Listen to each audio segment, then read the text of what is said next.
Pil KB ini sangat erat kaitannya dengan pelayanan kita di apotek ataupun rumah sakit. Jadi kita nanti akan lebih banyak membahas yang pil KB sebenarnya.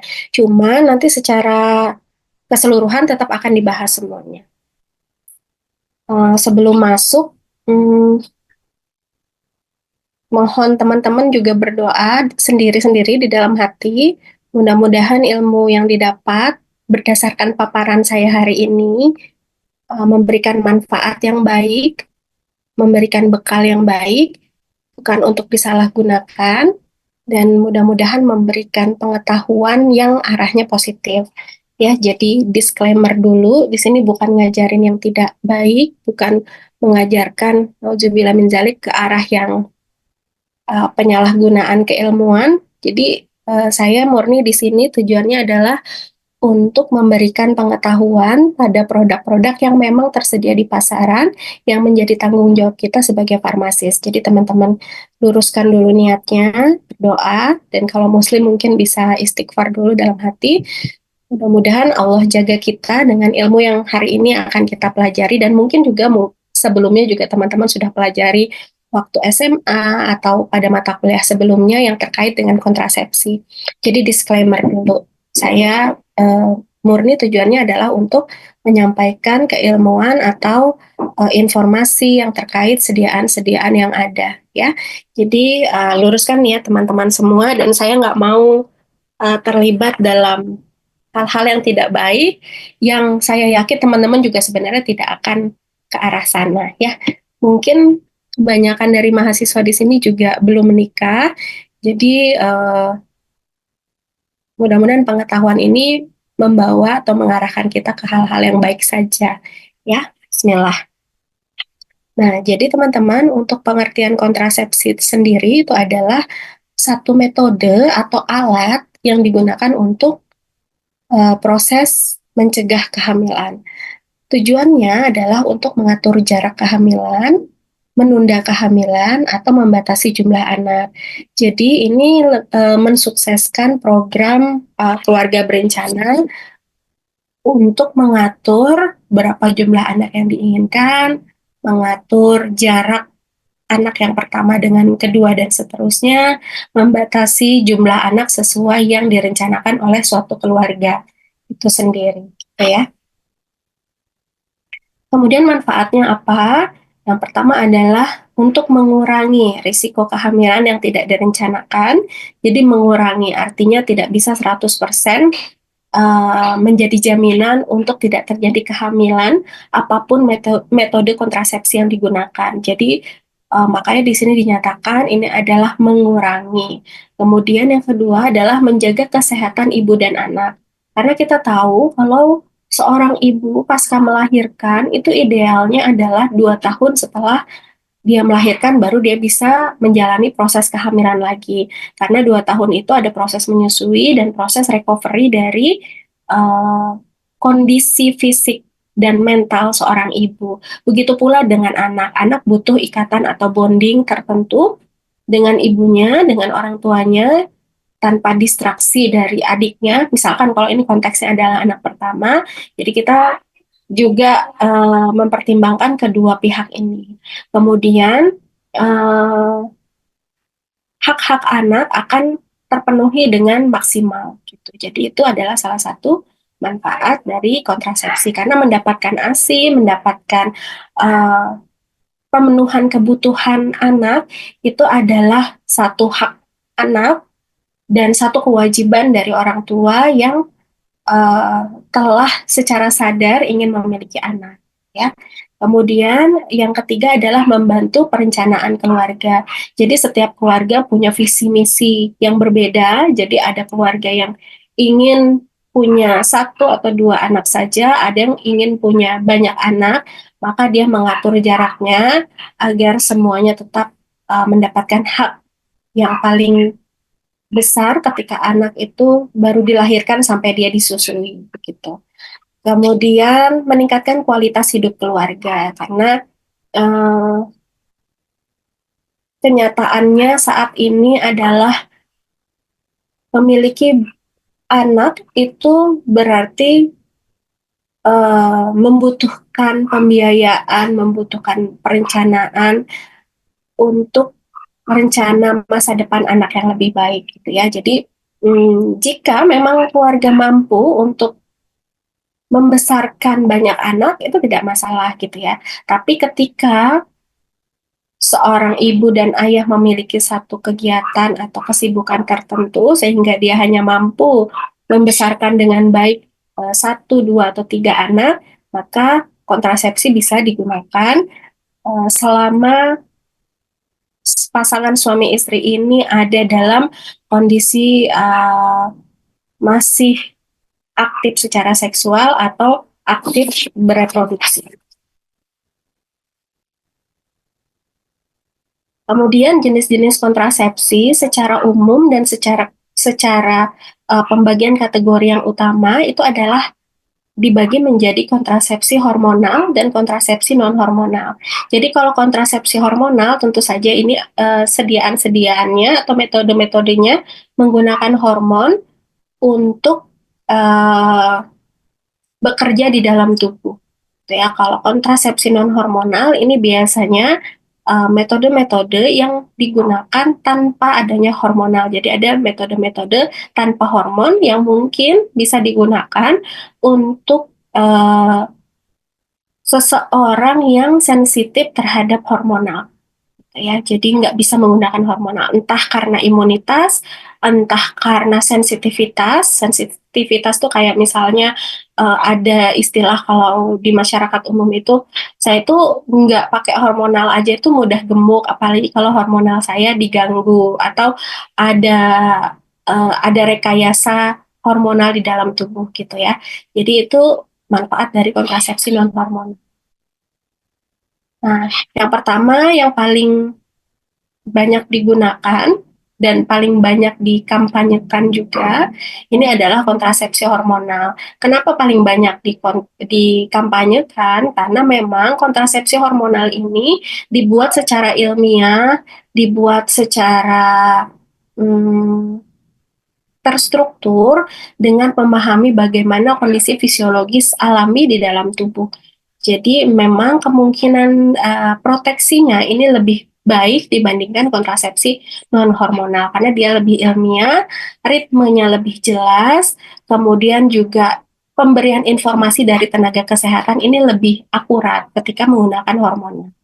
Yang pertama adalah pil KB, di mana pil KB ini diminum setiap hari, kecuali nanti ada sediaan pil KB yang jumlah tabletnya itu hanya 21, tidak 28. Jadi nanti ada jeda 7 hari untuk rehat dari minum obat pil KB-nya.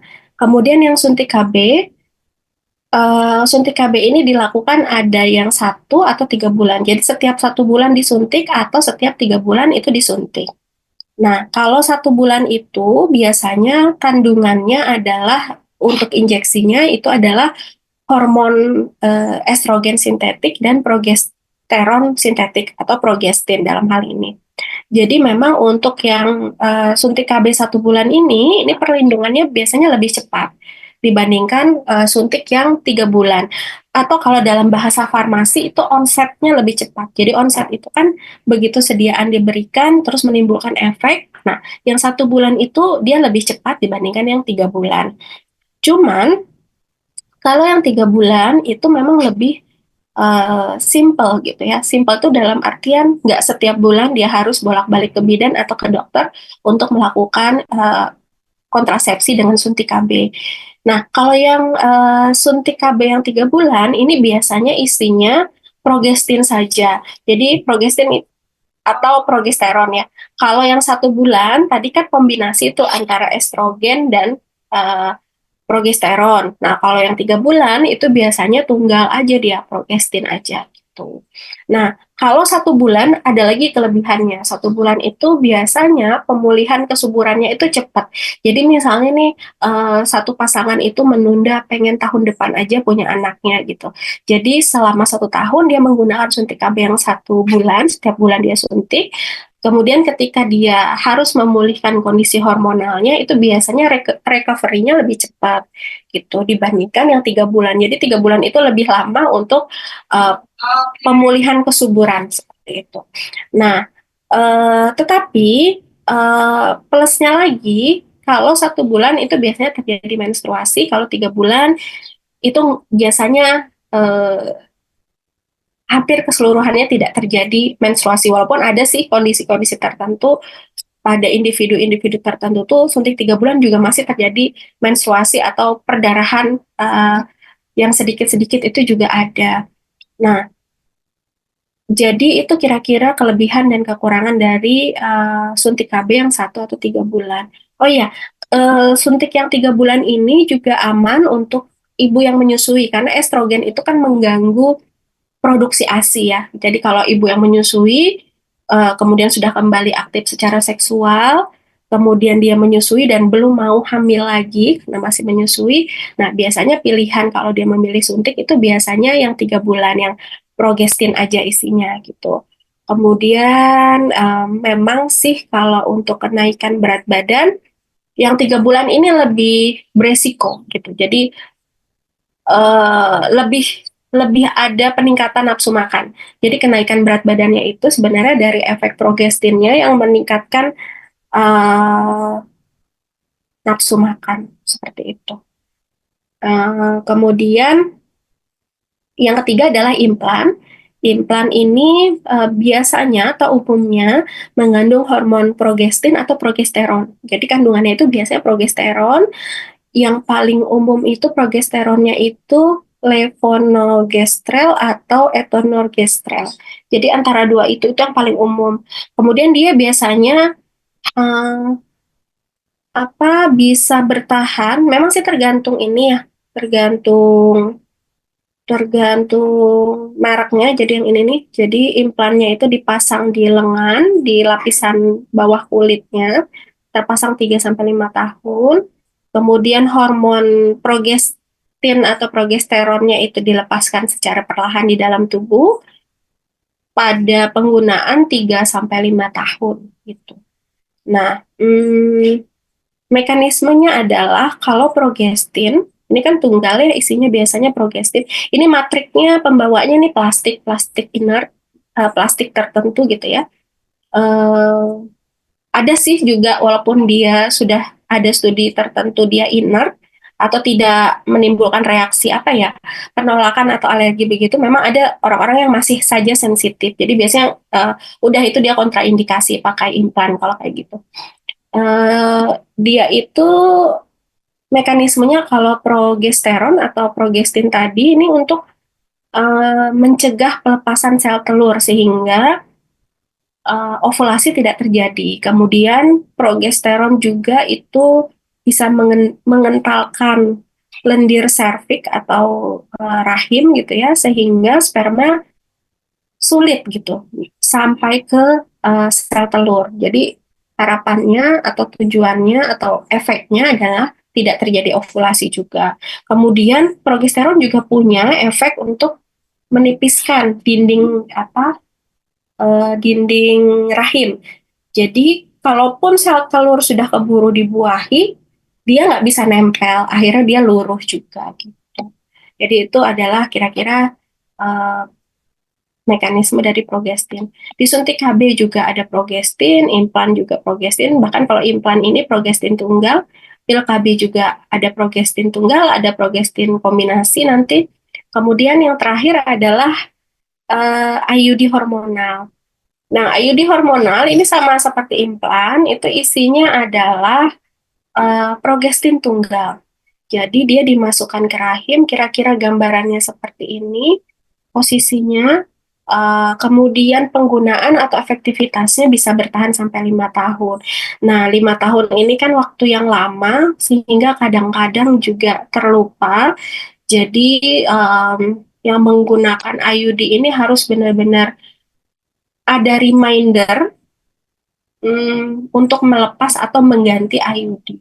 Tapi biasanya sih karena ada benda asing di dalam perut kita ya, kadang-kadang terasa sih gitu, bagi bagi perempuannya. Tapi ada juga orang yang eh, sensitivitas sakit atau ketidaknyamanannya itu terlalu lebar sehingga itu bisa kelewat, itu juga bisa terjadi. Walaupun sih memang bahannya ini insya Allah sih inert ya, maksudnya aman walaupun terlupa beberapa bulan gitu. Tapi kalau bisa ya karena kita menghindari efek samping yang tidak kita inginkan, maka sebaiknya tepat sesuai dengan masa pakai dari IUD hormonal. Jadi setiap merek juga beda-beda. Nanti perlu didiskusikan dengan dokter ataupun bidan yang memasangkan si IUD ini gitu. Dan biasanya juga ada reminder sih. Jadi biasanya dari klinik itu menyiapkan, jadi supaya dia kembali lagi ke klinik kita, nanti kita reminder ya. Nah, itu juga bisa membantu sih. Ada juga yang kayak gitu. Lanjut. Nah, ya kalau yang ini adalah kontrasepsi yang non hormonal, yang artinya itu tidak ada hormon yang dilibatkan dalam bentar ya, sabar sekali.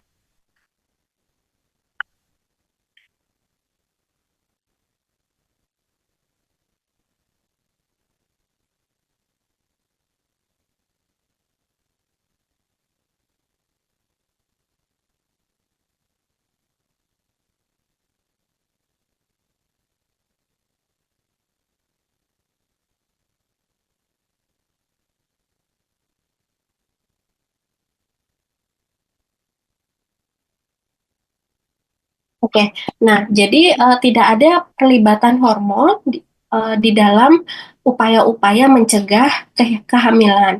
Jadi yang pertama mungkin ini yang walaupun nggak di apotek pun kita bisa lihat ya di swalayan atau minimarket. Jadi kalian sudah dewasa, sudah pasti juga pernah melihat. Jadi ini adalah kondom. Jadi kondom ini adalah satu bentuk proteksi secara fisik yang dipakai pada laki-laki gitu ya. Jadi selain untuk mencegah kehamilan, memang campaign dari penggunaan kondom itu adalah untuk mencegah infeksi menular seksual. Jadi kontradiktif ya ketika kita membahas penyakit menular seksual atau mungkin penularan HIV/AIDS, terkadang dikampanyekan penggunaan kondom. Tapi penggunaan kondom juga berarti meningkatkan seks bebas kan kayak gitu. Jadi agak bias gitu ya. Tapi ya itulah makanya tadi saya bilang, ya kita luruskan niat bahwa yang kita pelajari adalah semata-mata untuk ilmu pengetahuan dan mudah-mudahan membawa manfaat untuk diri kita sendiri dan orang lain. Orang lain di sini adalah keluarga, pasien dan semuanya ya. Kemudian yang kedua adalah spermisida.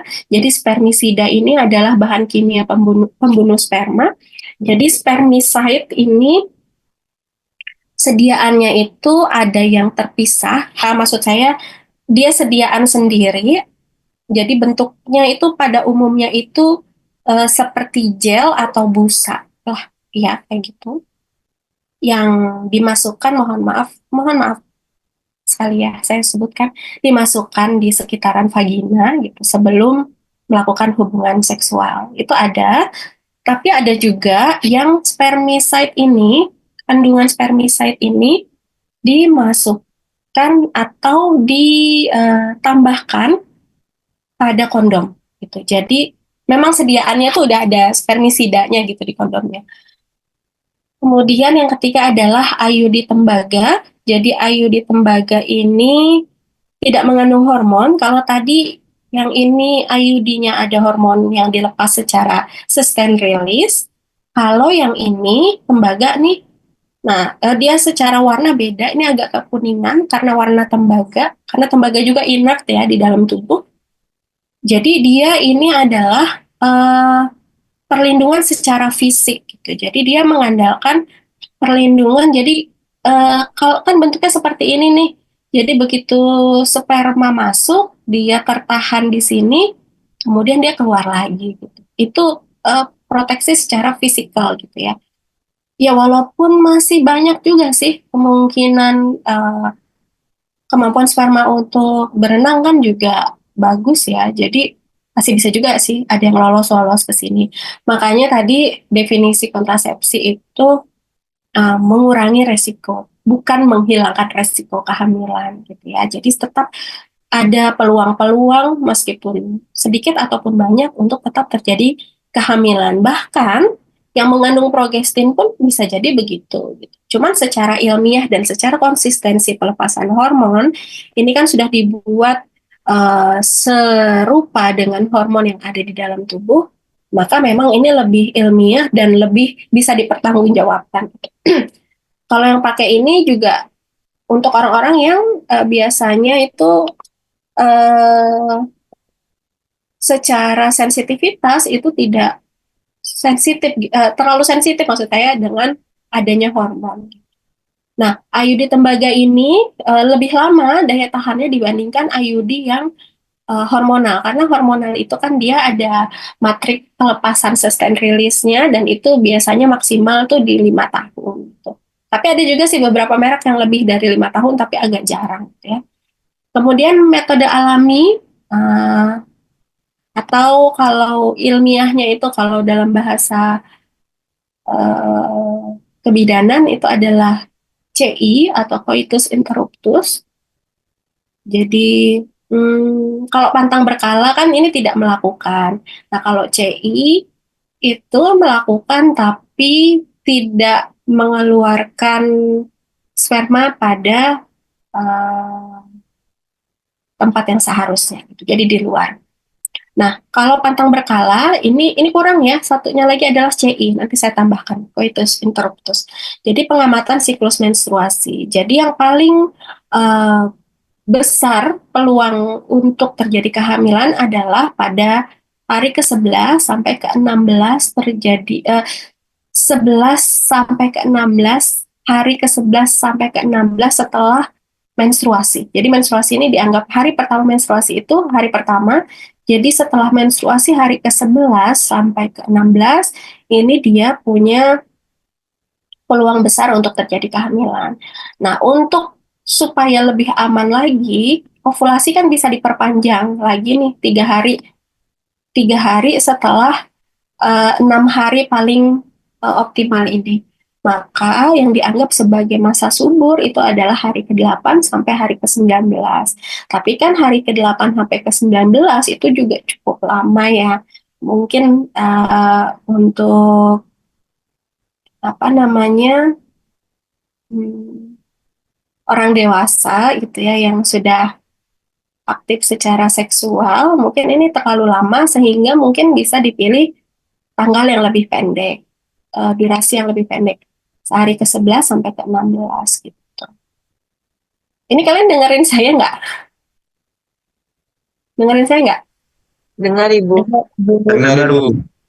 Eh, mohon maaf ya kalau ada kata-kata yang nggak pantas, tapi mohon maaf banget.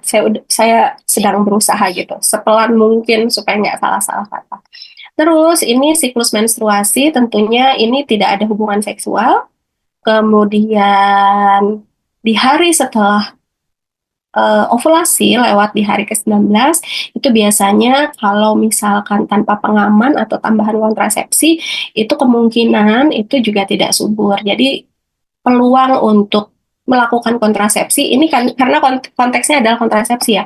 Maka di sini adalah yang paling aman untuk melakukan hubungan seksual gitu sampai ke 32 karena siklus siklus paling panjang itu biasanya 32 sampai 34 ya. Ada yang bilang 32 tapi 34 pun masih dianggap normal gitu. Nah, cuman minusnya adalah metode alami ini kan sepertinya yang paling aman ya tidak tidak mengganggu kondisi alami tubuh gitu. Tetapi memang minusnya adalah resiko untuk terjadinya kehamilan cukup besar. Apalagi untuk wanita-wanita yang siklus haidnya belum tercatat dengan benar. Kalaupun sudah tercatat, ternyata siklusnya tidak konsisten, berubah-berubah dan berubah-berubahnya jauh.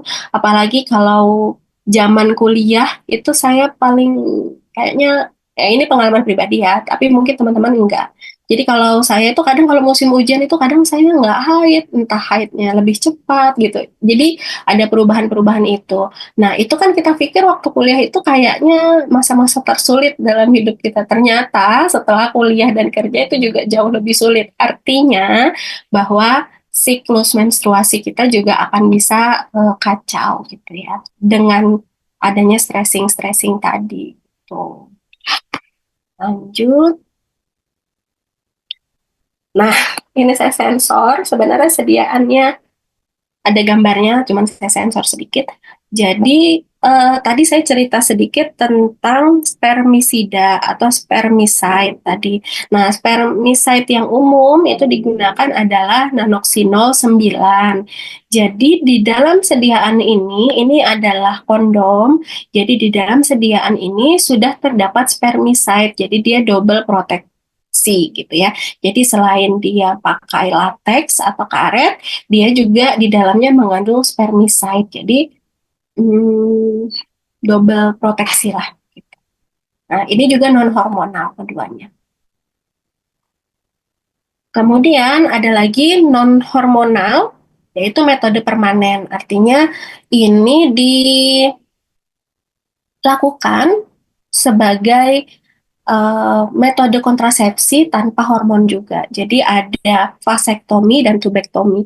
Kalau pada pria namanya vasektomi, kalau pada wanita tubektomi. Jadi kalau pada laki-laki, jadi eh, diputus saluran spermanya. Ini kan dari testis ya, sperma bisa keluar, terus diproduksi air mani, dia keluar gitu. Nah, ini dipotong supaya spermanya tidak mencapai air mani. Jadi yang dikeluarkan itu tidak mengandung sperma. Jadi ini dipotong pada saluran vas deferens ya. Ini bisa kanan kiri. Memang kanan kiri sih, memang kanan kiri. Bisa dipotong permanen, bisa diikat. Jadi kalau diikat itu gambarannya seperti yang pada tubektomi ini. Jadi diikat. Jadi kalau memang nanti satu saat mau dibuka, nanti bisa operasi lagi gitu. Prosedur operasinya juga nggak lama, sekitar 30 menit. Anestesinya juga nggak anestesi yang eh, keseluruhan gitu ya. Prosedurnya ya untuk level operasi dia prosedurnya sederhana sih gitu. Jadi ini bisa dipilih untuk permanen sekalian daripada kepikiran sampai entar-entar atau diikat gitu. Jadi ini metode eh, kontrasepsi. Jadi bapak-bapak bisa berkontribusi. Jadi kalau memang tidak mau mengganggu kondisi hormonal si istri, bapak-bapak bisa memilih metode tadi. Yang pertama adalah kondom atau spermisida. Kemudian kalau yang metode pantang berkala juga kerjasama antara keduanya, tapi tetap yang menjadi fokus adalah siklus menstruasi perempuan. Kemudian kondom dan spermicide karena juga penggunaan kondom dan spermicide bagi sebagian orang juga tidak nyaman gitu ya, tidak tidak nyaman lah untuk laki-laki khususnya. Perempuan juga sih ada katanya gitu. Ini tubektomi. Nah, kalau tubektomi itu memotong atau mengikat tuba palopi. Jadi tuba palopi kita di sini nih dari indung telur menuju rahim. Jadi diikat di sini, bisa dipotong, ya dipotong aja. Kemudian dipotong dan diikat atau diikat saja. Jadi yang permanen tuh yang tie and cut sama katerisasi. Jadi dipotong gitu ya. Jadi ini masih bisa dibuka. Nah, ibu-ibu yang biasanya anaknya sudah banyak, kemudian dia terakhir melahirkan dengan sesar, biasanya sekalian kebuka tuh perutnya, jadi biasanya langsung steril gitu ya. Kalau bahasa masyarakat umum itu adalah steril gitu. Bisa permanen sterilnya, bisa semi permanen begini.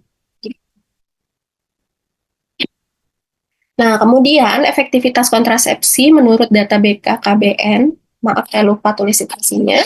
Jadi efektivitasnya kalau dibandingkan dari tiga metode kontrasepsi yang paling populer, IUD itu memang yang paling disarankan, lebih dari 99%. Namun bagi sebagian wanita itu terkadang tidak nyaman karena ada yang uterusnya itu secara bawaannya itu pendek sehingga pada saat melakukan hubungan seksual itu terasa mengganjal atau menyakitkan. Itu ada. Kemudian yang kedua adalah paling populer adalah pil KB. Nah, yang paling dekat sama kita itu yang pil KB ya, karena kita biasanya memberikan informasi itu terkait pil KB. Nah, itu efektivitasnya sampai 91%. Cukup besar juga masih peluangnya untuk terjadi kehamilan. Oh ya, tadi saya lupa. Yang IUD ini lebih dari 99% selain dia. Ini kalau kita bicara IUD-nya hormonal, selain hormonal, dia juga akan melakukan proteksi secara fisik. Jadi dua dia proteksinya. Secara fisik dia menghalangi dari sperma untuk masuk, bertemu sel telur. Yang kedua, dia secara hormon dikendalikan. Jadi 99% ini adalah IUD yang hormonal. Kemudian yang ketiga terbaik efektivitasnya adalah kondom. Jadi ini bisa melindungi 85%. Kenapa besar sekali? Sebenarnya ketika kondisi kondisi kondomnya baik-baik saja, itu sebenarnya bisa sampai 90% atau lebih. Tapi kebocoran, kerusakan pada saat aktivitas itu memang cukup besar. Jadi 85% efektivitasnya. Gitu. Oke, saya masih berapa menit? Masih lama ya waktunya. Oke, pelan-pelan ya. Saya takut salah ngomong soalnya.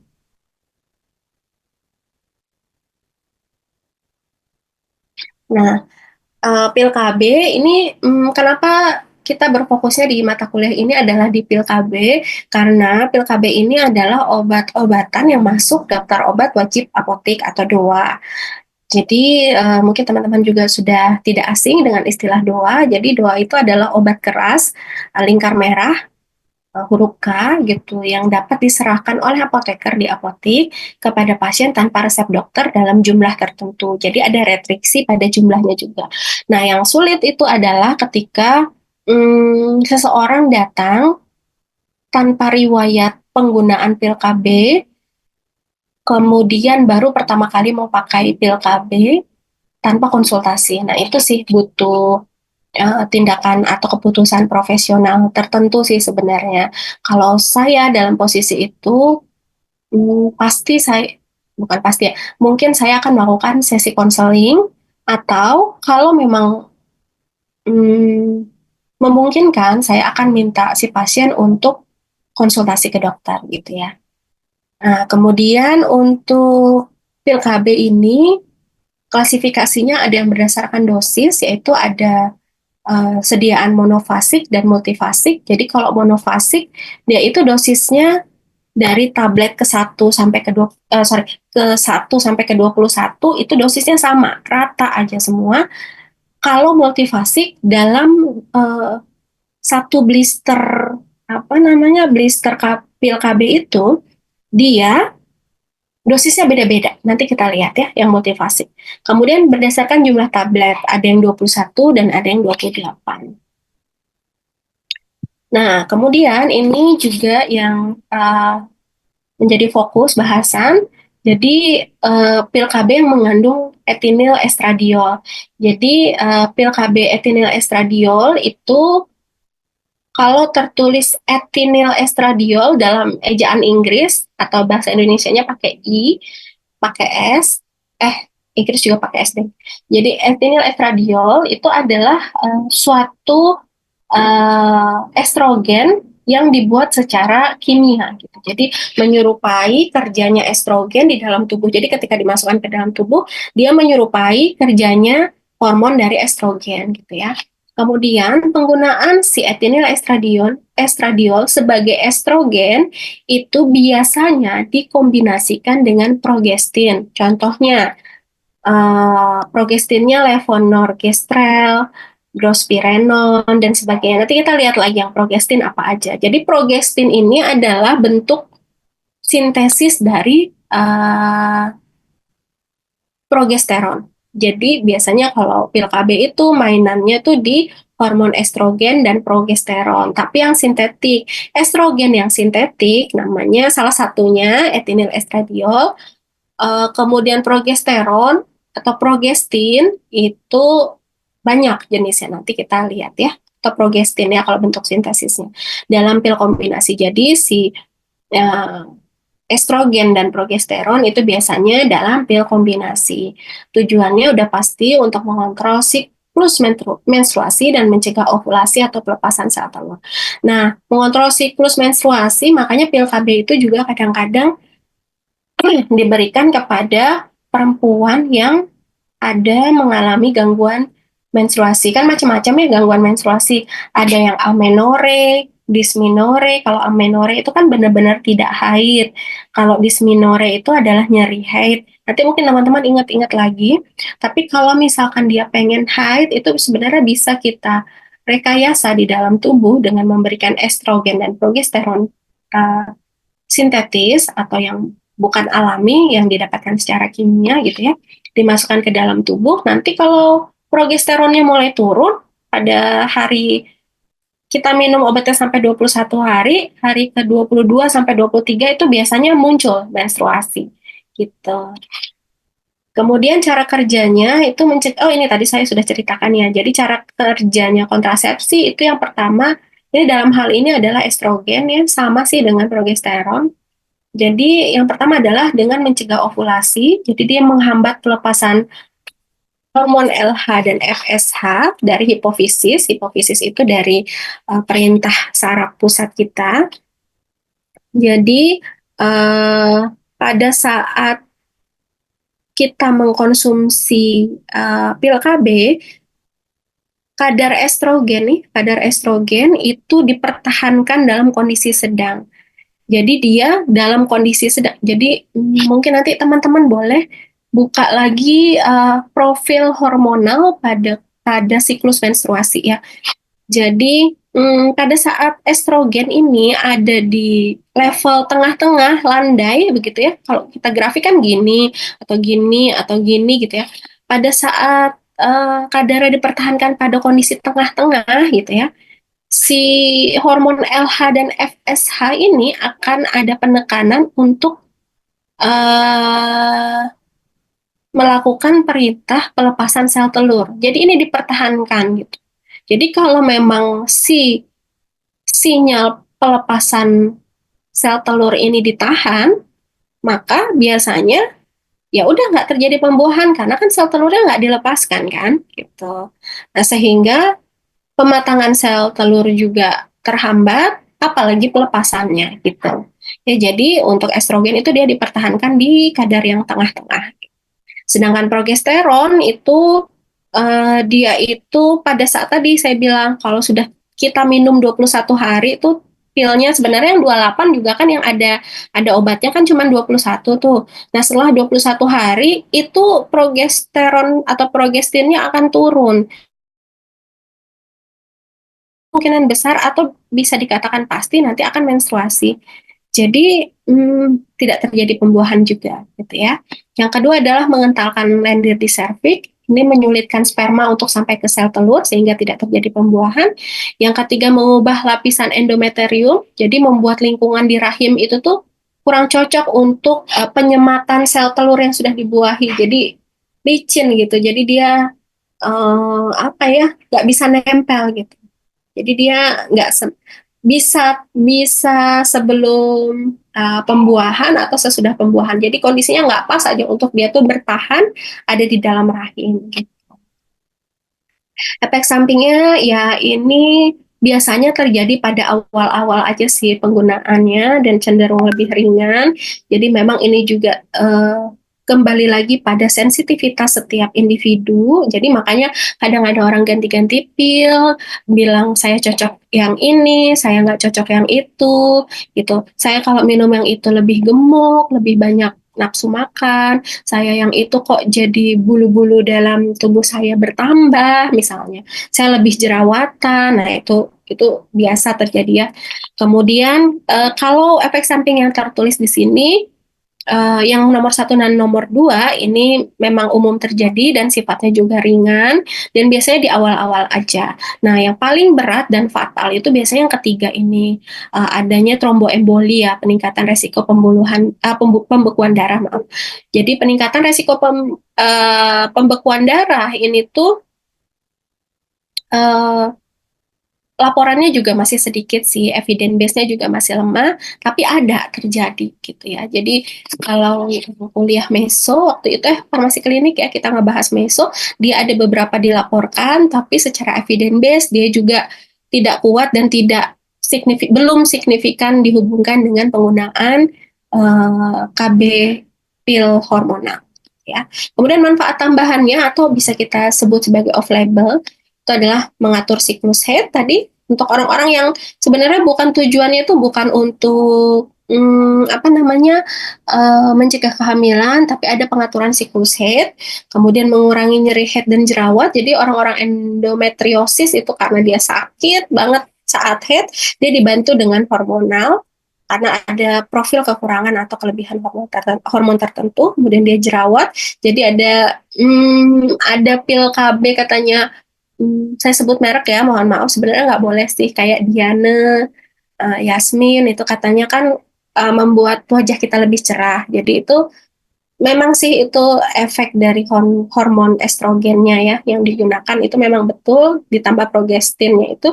Jadi memang pada saat haid itu memang muka kita itu lebih cerah gitu, lebih berseri karena ada efek dilatasi dari hormon pada kondisi tertentu yang membuat kita tuh lebih cerah. Kemudian juga memang ada beberapa yang merekomendasikan dokter kulit ya, merekomendasikan pengobatan jerawat secara hormonal jika memang disinyalir penyebab jerawatannya itu adalah hormon gitu. Tapi kalau saya baca evidence base yang lain juga, bahkan di beberapa negara itu dilarang sih. Jadi risk and benefit-nya itu, jadi benefit-nya ada sih memang, tapi lebih kecil daripada resiko. Karena bagaimanapun itu yang dimasukkan adalah hormon sintetik di dalam tubuh gitu ya. Jadi benefitnya lebih kecil dari risk. Memang betul sih ada manfaatnya gitu. Jadi ada kontradiksi juga di situ. Kemudian menurunkan resiko kanker ovarium dan endometrium ya. Jadi ini juga, tapi ini harus dengan observasi yang sangat ketat dan penggunaan pada kondisi-kondisi serta subjek-subjek tertentu saja. Saya minum dulu. Ada pertanyaan nggak?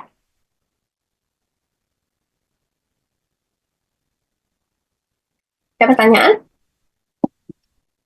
Lanjut dulu ya.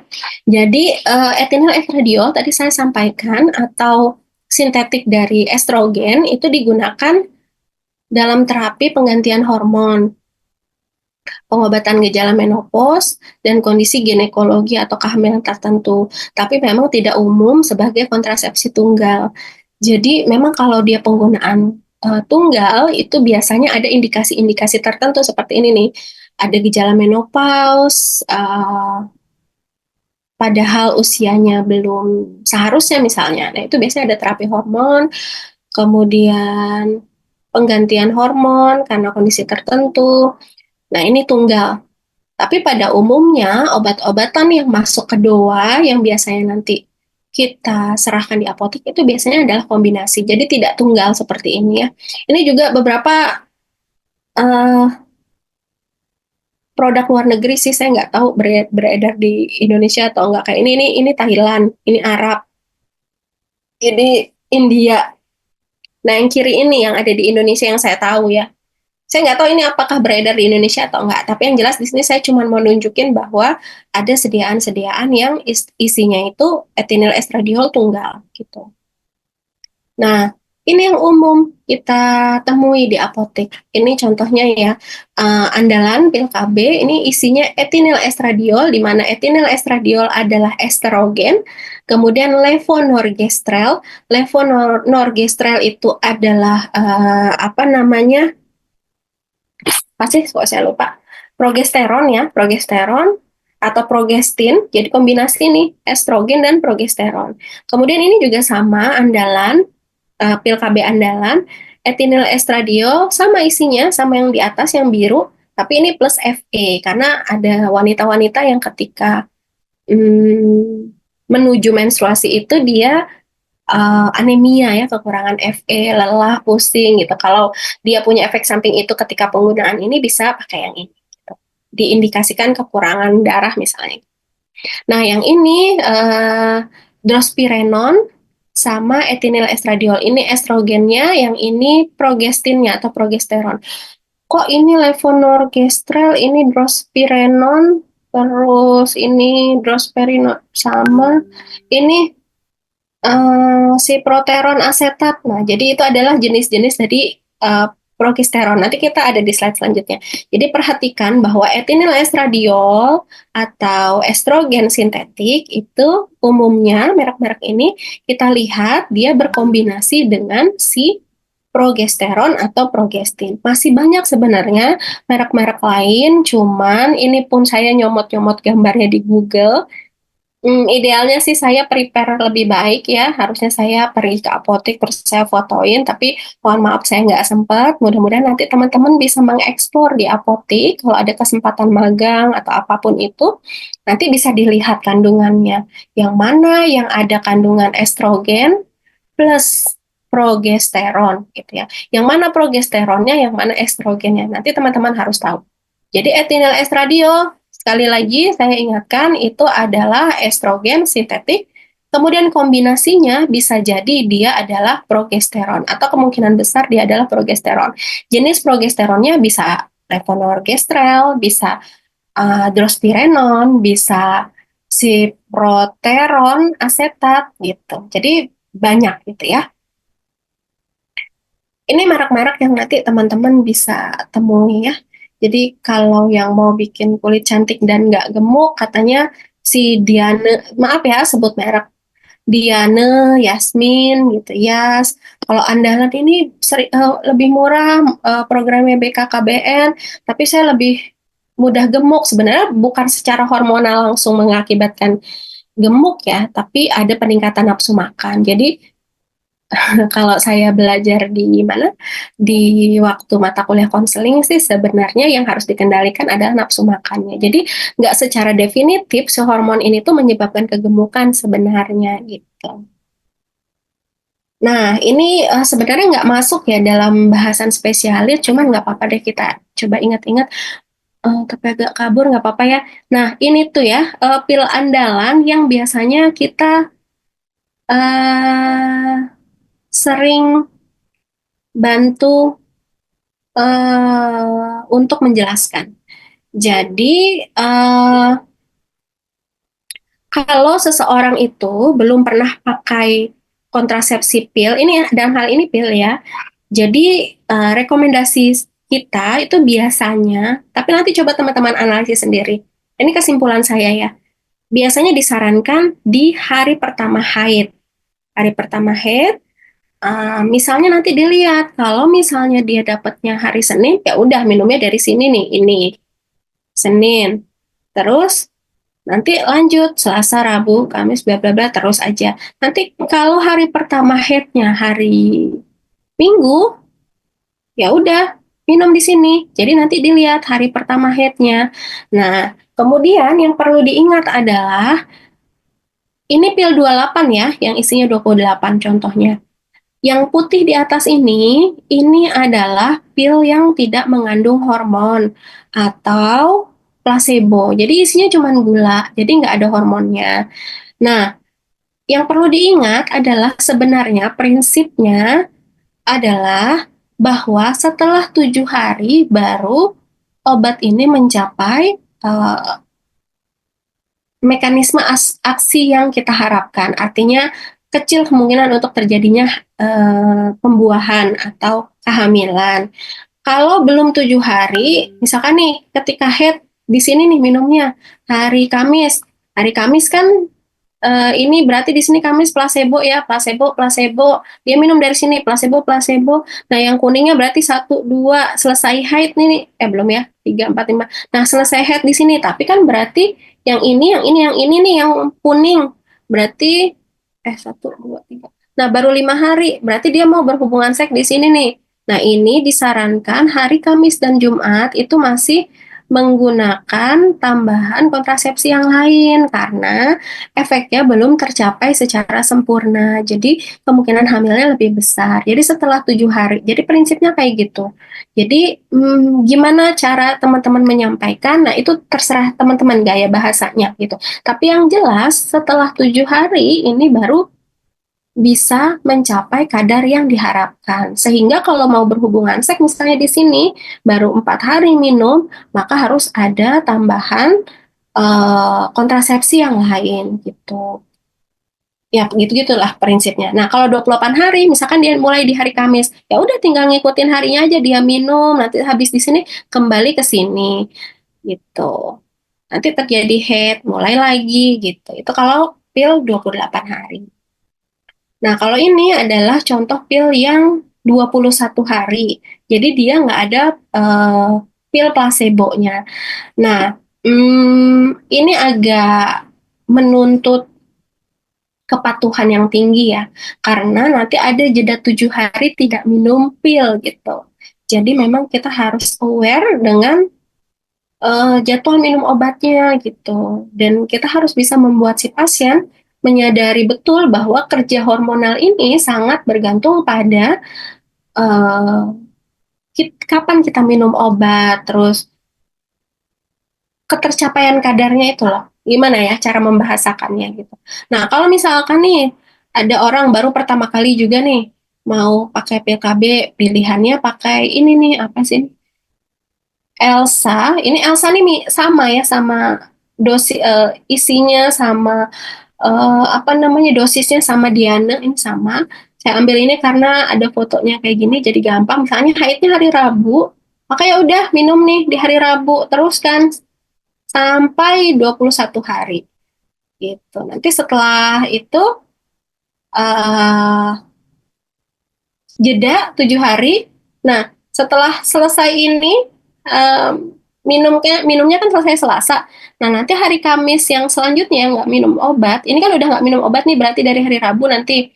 Nah, hari Rabu Kamis itu kemungkinan dia akan haid. Nanti ya udah 7 hari break dulu nggak minum obat. Nanti kembali lagi di hari apa dia haid, dia selesai haid, maka minum lagi yang pertama gitu. Begitu seterusnya ya.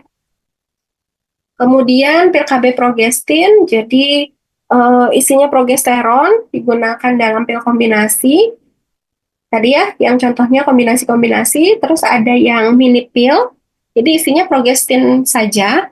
Dia juga ada disuntik KB, diimplan, dan juga IUD hormonal. Tadi udah saya sebutkan di awal. Cara kerjanya juga sama, tadi seperti yang estrogen, jadi kerja sama mereka itu sebenarnya mekanismenya sama. Kemudian efek sampingnya, nah ini, jadi ini juga sama, ini terjadi sebenarnya sangat minimal, tapi memang umum terjadi. Ya. Kelebihannya cocok untuk wanita yang tidak bisa uh, menggunakan estrogen dalam jumlah yang tinggi gitu ya. Misalnya dia menyusui karena dia bisa seret dan punya riwayat pembekuan darah. Karena estrogen juga ada dampak ke sana, walaupun nggak banyak. Nah, ini progestin tunggal. Jadi ada yang namanya Primolut N. Ini generasi, oke, ini dulu kali ya, salah menempatkan slide. Jadi progestin atau progesteron itu dia terbagi menjadi beberapa generasi. Nah, generasi pertama itu biasanya efek androgenik atau jerawat, rambut berminyak, kepala kita jadi cepat pengen keramas gitu loh, berminyak gitu ya. Itu lebih tinggi. Contohnya noresteteron. Nah, nanti lihat ya di slide yang sebelumnya. Kemudian generasi kedua ini lebih poten, jadi lebih bagus efeknya, lebih efektif. Androgenik lebih tinggi dari generasi ketiga. Jadi dibandingkan ini dia masih lebih tinggi gitu maksudnya. Ini contohnya levonorgestrel. Tadi contohnya di penggunaan andalan itu kan levonorgestrel kan. Ini efektif banget untuk ovulasi, sorry, ovulasi dia efektif banget.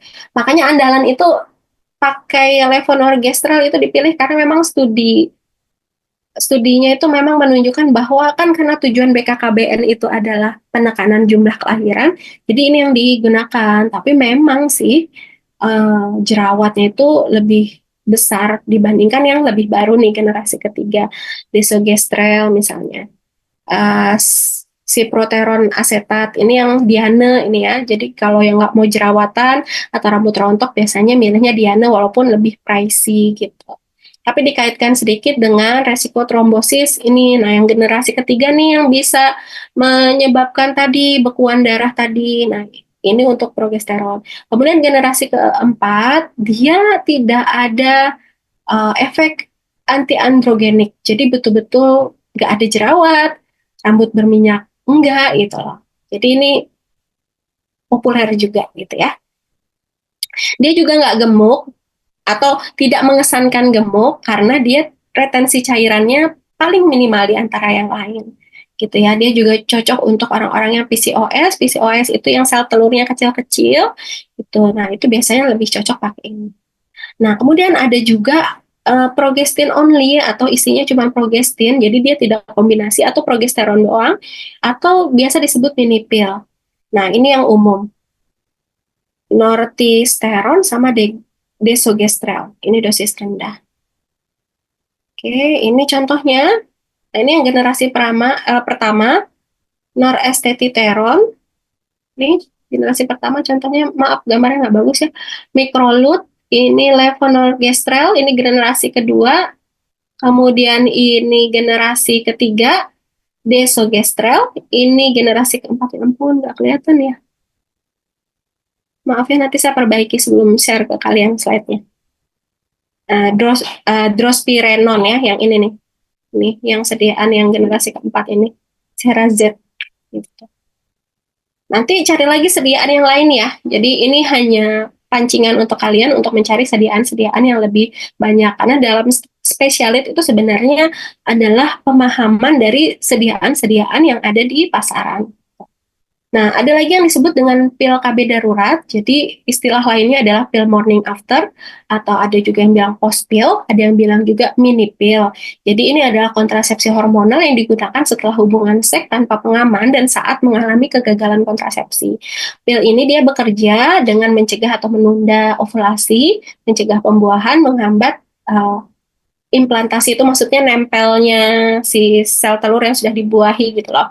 Kemudian paling efektif jika dikonsumsi dalam waktu 24 jam setelah berhubungan dan idealnya dikonsumsi sesegera mungkin ketika terjadi gitu ya. Kalau di kedokteran forensik sih biasanya diberikan kepada orang-orang korban pemerkosaan ya. Nah, jenis pil KB darurat ini adalah isinya itu progestin atau progesteron tunggal. Jadi contohnya ini yang paling umum adalah levonorgestrel. Ini ada postinor 2 sama andalan pospil. Jadi pospil ini isinya levonorgestrel juga. Jadi sekali minum langsung 2 gitu. Kapan? 12 sampai 72 jam. Tadi kan kalau di sini saya sebutkan sebelum 24 jam, tapi kalau studi lain menyebutkan 12 sampai 72 jam sebenarnya masih bisa. Jadi langsung diminum sesegera mungkin, langsung 2 tablet. Jadi dia nggak 21 atau 28 pil gitu, kayak yang sebelumnya ya, bukan yang reguler. Jadi ini yang darurat. Ini yang andalan. Kemudian ada juga ulipristal asetat. Jadi kalau ini efektivitasnya memang lebih panjang, tapi ini agak tidak umum ada di Indonesia. Tapi ini sebenarnya ada sih, ya. Kemudian lanjut. Nah, tadi kan saya bilang pil KB itu ada yang monofasik dan multifasik. Jadi ini adalah pil KB yang contohnya yang multifasik. Jadi kalau multifasik, kalau tadi kan dosisnya sama tuh dari awal sampai akhir di 21 tablet. Nah, kalau ini di 6 tambah 5, 11, 21, 28 tablet itu beda-beda dosisnya gitu. Yang merah ini isinya placebo, yang jingga atau orange ini isinya etinil estradiol dan levonorgestrel tapi dengan dosis segini, yang warna putih dosisnya beda, coba lihat angkanya beda kan. Terus yang ini kuning, hmm, dosisnya begini. Nah, kenapa dibuat multifasik? Jadi memang ada penelitian-penelitian terkini yang menyebutkan bahwa ketika bukan, yang menyebutkan bahwa kalau hormonal itu diberikan sesuai kondisi fisiologisnya, jadi kan memang sebenarnya kalau kita tanpa kontrasepsi itu, misalkan saya juga nggak menggunakan kontrasepsi, jadi itu secara alami kadarnya itu tuh nggak stabil seperti pil-pil yang tadi kita sebutkan, jadi dia memang ada fluktuasi gitu. Nah ini tuh dosis-dosisnya dicoba untuk mendekati kondisi fisiologis atau normalnya gitu. Nah, cuman tantangannya adalah biasanya membingungkan ya. Terus kita ngajarin pasiennya untuk minum obatnya juga pasti lebih ada tantangannya gitu. Pasti pertanyaannya terus kalau haid minumnya yang mana gitu. Kayak gitulah, lebih lebih banyak tantangannya ini. Efek samping dan pertimbangan, jadi kalau pakai kontrasepsi itu efek sampingnya tergantung metode yang digunakan, terus konsultasi dengan tenaga medis sangat dianjurkan, utamanya ketika memilih metode mana yang lebih cocok untuk kita, hormonalkah atau non hormonalkah, kemudian apakah kalau kita harus memilih hormonal, apakah kita adalah tipikal atau pasien adalah tipikal yang adherence-nya baik. Kalau adherence-nya kurang baik, mungkin lebih baik dia suntik atau implan atau IUD. Kalau dia adherence-nya baik dan lebih mudah mengakses beli obat, ya mungkin dia bisa pakai pil gitu. Ya, jadi memang untuk pertama itu sangat dianjurkan untuk konsultasi. Bahkan ketika proses penggunaan pun biasanya kan timbul masalah-masalah tertentu, timbul penyesuaian-penyesuaian tertentu yang harus ditangani segera. Selesai. Ada pertanyaan nggak?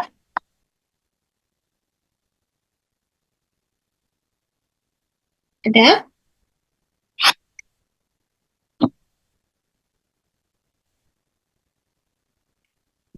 Berarti satu orang nggak hadir ya ini ya?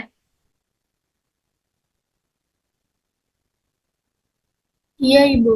Oke. Ada pertanyaan nggak? Atau sharing? Kalau siapa tahu saya bisa jawab.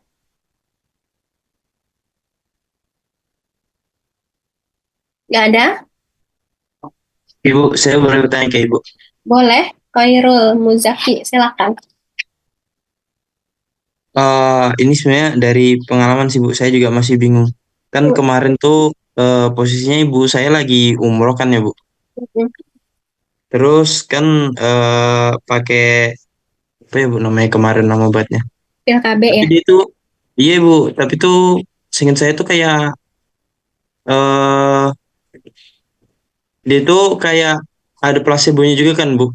Mm-mm. Cuma ibu saya tuh kemarin kayaknya lupa cara pakainya Bu. Jadi kalau semisal minumnya nih sama kayak seharusnya minum placebo tapi enggak tuh minum tuh gimana ya, Bu? Nggak masalah, nggak apa-apa. Kan gini, umroh itu kan paling lama 12 hari kan? Iya, Ibu. Ah, kalau placebonya nggak keminum malah nggak apa-apa. Paham nggak? Hmm, Kalau paham, placebonya Bu. nggak keminum malah nggak apa-apa. Dia minum yang, kalau misalnya ya pil yang digunakannya misalnya andalan tadi. Andalan itu kan putih di atas placebo tuh 7. Nah, di bawahnya itu kuning kan, tiga, tiga strip tuh, 7, 7, 7, jadi 21 kan. Nah, kalau diminumnya yang kuning, itu selama 12 hari beliau di sana, itu malah aman gitu. Bahkan ada yang menyarankan, kalau selesai umroh ya udah stop aja gitu. Karena kan tujuannya ini untuk supaya nggak haid aja gitu loh di sana. Jadi mempertahankan si progesteronnya tetap di level yang tinggi gitu. Jadi dia nggak haid. Jadi kalau pertanyaannya kalau lupa placebonya gimana? Nggak apa-apa justru gitu. Justru saya khawatir kalau justru ibu meminum placebo selama beliau, misalnya nih hari pertama beliau umroh, minumnya placebo 7 hari, saya malah takut. Siapa tahu pada saat itu adalah jadwal haidnya beliau kan. Jadi progesteronnya rendah karena nggak ada progesteron yang masuk kan justru. Kalau lupa pakai placebo itu malah bagus. Nah, tapinya adalah kalau orang umroh itu biasanya sih nggak dikasih yang pil 28, tapi yang 21. Kenapa? Karena nggak ada placebonya dan itu memudahkan jemaah. umroh gitu supaya dia nggak haid, dia nggak bahaya kan kalau dia minum apa namanya placebo gitu. Kalau placebo nanti malah progesteron nggak masuk ke badan gitu. Tapi kemungkinan ibumu dapat yang 21 deh kayaknya. Coba nanti Iya dicek mungkin Bu. ya. Iya, nanti dicek ya, sekalian Eh, belajar. Bu. Oke, Terima kasih Bu. sama-sama. Ada lagi? Udah? Kalau nggak ada, saya mau ke kampus dulu. Ini masih di rumah soalnya. Nanti sampai ketemu lagi minggu depan dengan bahasan yang lain ya. Kalau ada pertanyaan mau disimpan buat minggu depan, masih nanyain soal kontrasepsi juga boleh ya. Sekian dari saya, presensinya jangan lupa diisi. Mohon maaf atas kekurangannya dan mudah-mudahan menjadi ilmu yang bermanfaat baik, tidak disalahgunakan, menjadi bekal kita menjadi seorang farmasis nanti insya Allah ya. Sekian dulu. Assalamualaikum warahmatullahi wabarakatuh. Selamat pagi. Saya izin live. Waalaikumsalam warahmatullahi wabarakatuh. Waalaikumsalam. Terima kasih Terima Bu. kasih Terima kasih banyak, Bu. Ibu. Terima kasih, Bu.